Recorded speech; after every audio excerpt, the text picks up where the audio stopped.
Good morning students. आज हम chapter number 6 जो CS 12th में मेंशन है रिकर्शन, उसको कवर अप करेंगे, उसके कुछ टॉपिक्स को।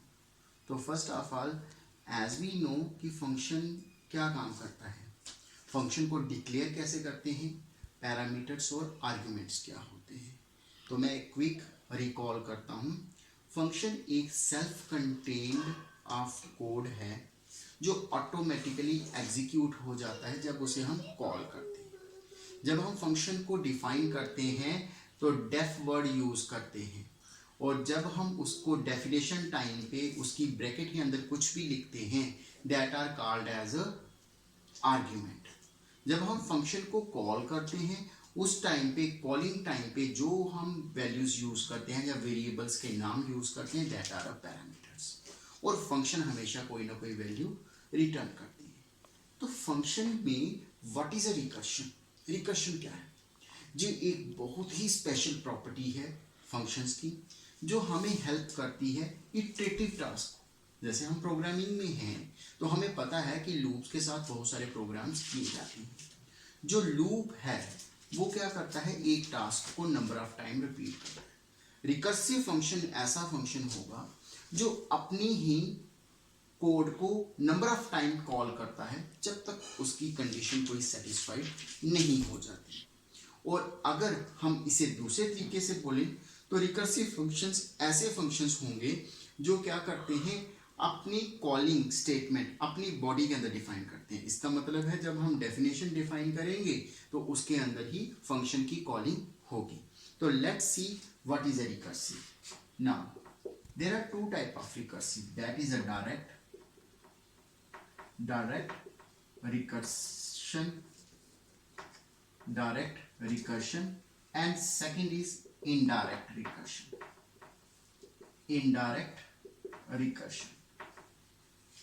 तो बात करते हैं डायरेक्ट रिकर्शन में। When we are defining a function, तो उस फंक्शन की स्टेटमेंट के अंदर ही फंक्शन कॉल है, then it is said to be a direct recursion. Let it be example def f1, we have some statement arguments here.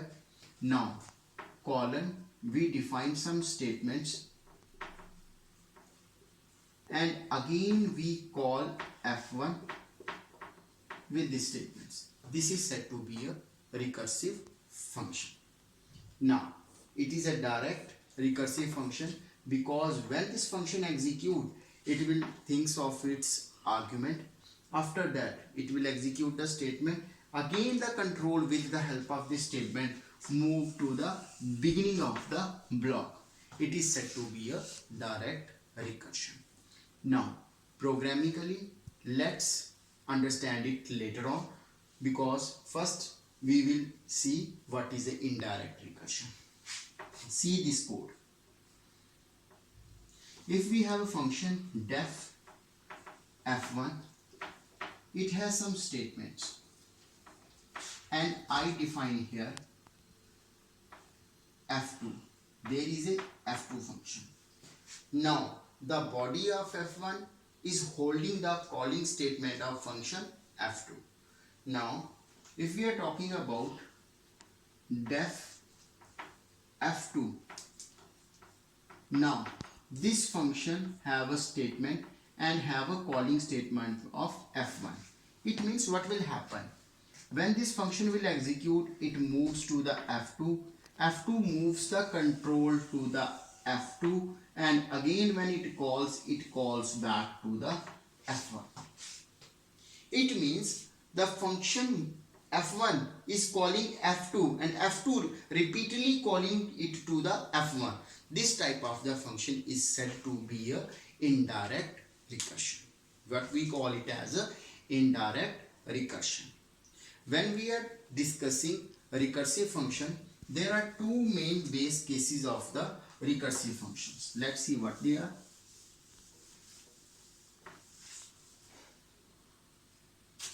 First is base case and second is recursive case. Recursive case. the main code of the function is said to be a base case, but the statement that is calling the function again and again, that is said to be a recursive case. Now let's understand it with the help of an example so that we can demonstrate it nicely. Now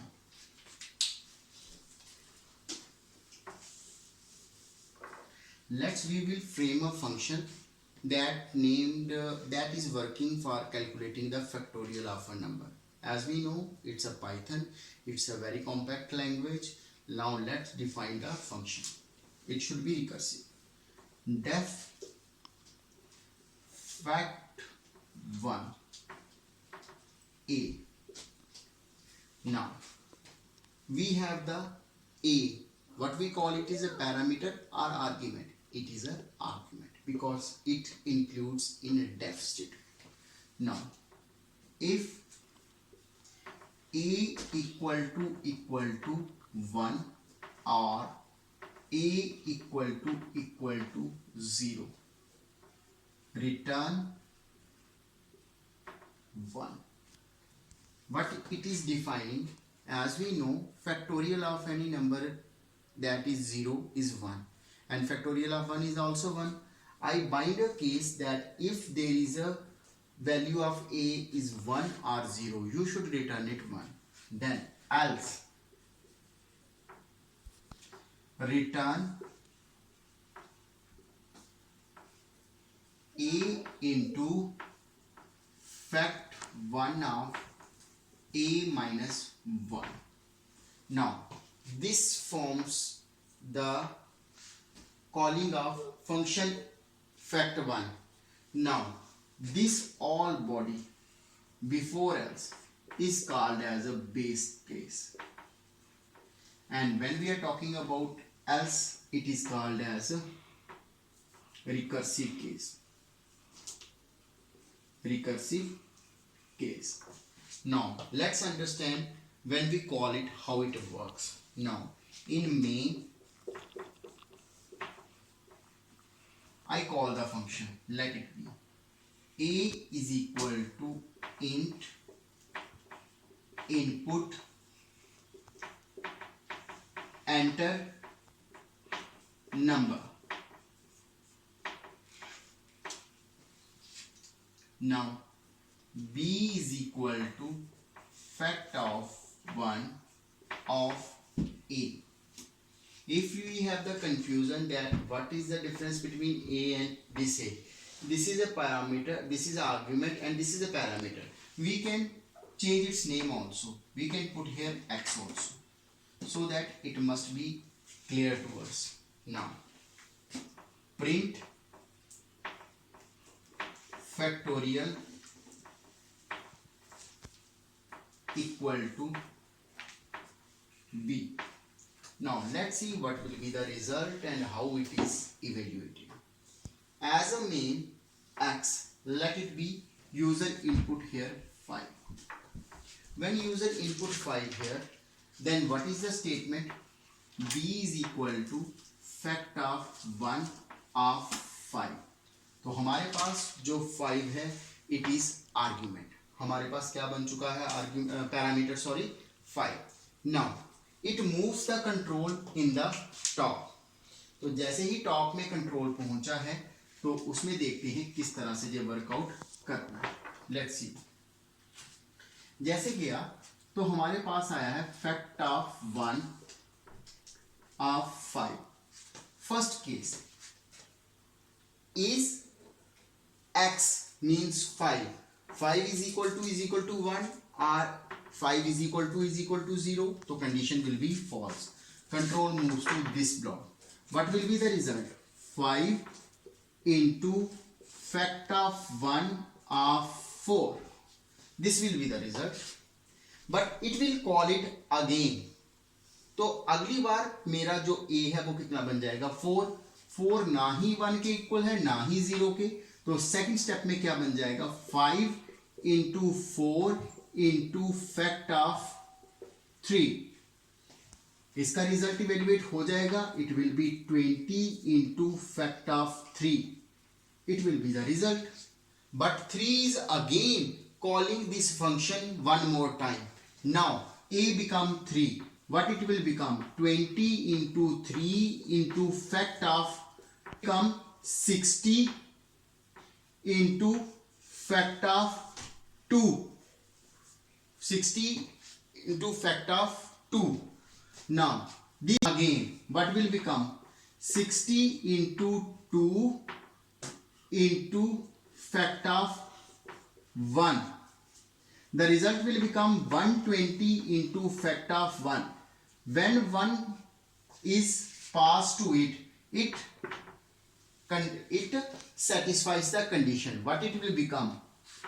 120 और factor of 1 का answer आ जाएगा 1 is equal to 120. That 120 moves and store it into the B. ये B के अंदर store हो जाएगा और जैसे ही ये बी के अंदर स्टोर होगा तो मेरे पास बी बन जाएगा 120. तो मेरे पास रिजल्ट होगा factorial is equal to 120. This is a very short video but it may covers all the important aspect that we need to discuss during the next lecture in the recursion. But this is the best example that I write on the board what is a recursion. Now in the next session we will have a different examples, different programs that we can understand how to make any function as a recursive function. Thank you very much. You should understand it nicely, and if there is a problem you should put it in the comment section so that I can reply you nicely. Thank you very much.